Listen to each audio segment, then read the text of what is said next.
Hindi nakalusot sa House Justice Committee ang impeachment complaint na inihain laban kay Pangulong Rodrigo Duterte. At kaugnay po niyan, makausap natin si Oriental Mindoro Representative Reynaldo Umali, Chairman ng House Committee on Justice. Good morning po, Representative Umali.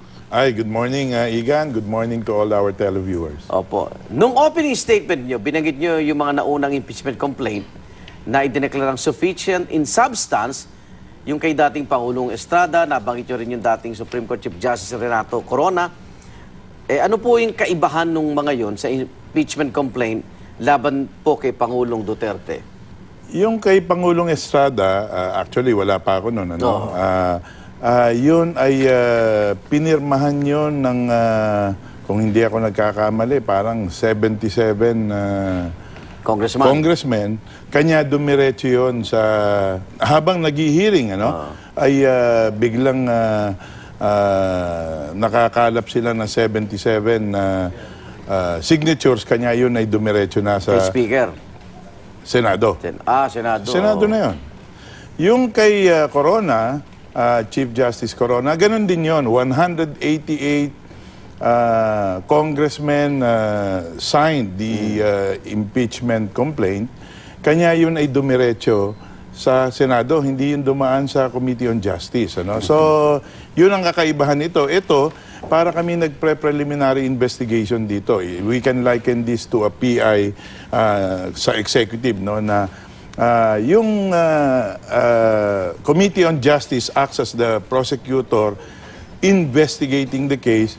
Ang role dyan is that yung complainant should provide and submit all of the evidence duly supported, either personal knowledge or with the supporting evidence. Pero doon sa mga binanggit yung complainant, may bilang kasi 77. Tapos yung kay Corona is 188. Dito, wala talagang bilang na para suportahan yung complaint. Hindi naman na kailangan ng bilang. Yun, di ba? Hindi naman kailangan ng bilang pa ngayon kasi yung bilang na yon is needed to bring it up to the Senate.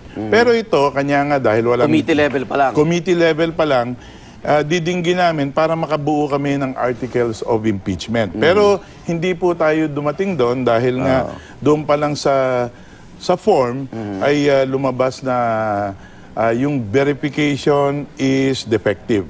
And when I say it is defective, yung verification kasi, sabi doon, ay may personal knowledge siya.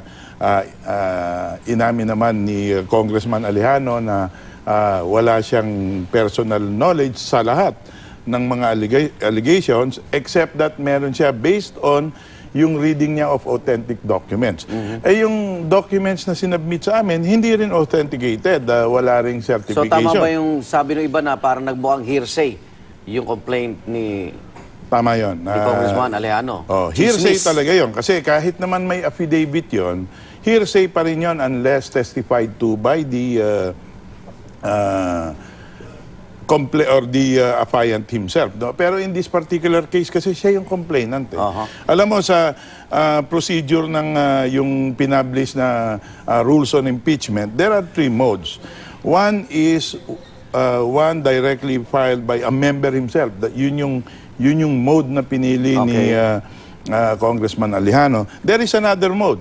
Merong mga private citizen magsasampa, i-endorse niya. Yung magsasampa dapat na yun, dapat may personal knowledge yun. Dapat sana ganon. At yung pangatlo nga, yun nangyari kay Chief Justice Corona na wala ng PI, 188 congressmen pumirma sa impeachment complaint, diretso sa Senado. Okay, tuloy ba yung pagsampa ng ethics complaint laban kay Congressman Alejano? Hindi ba parang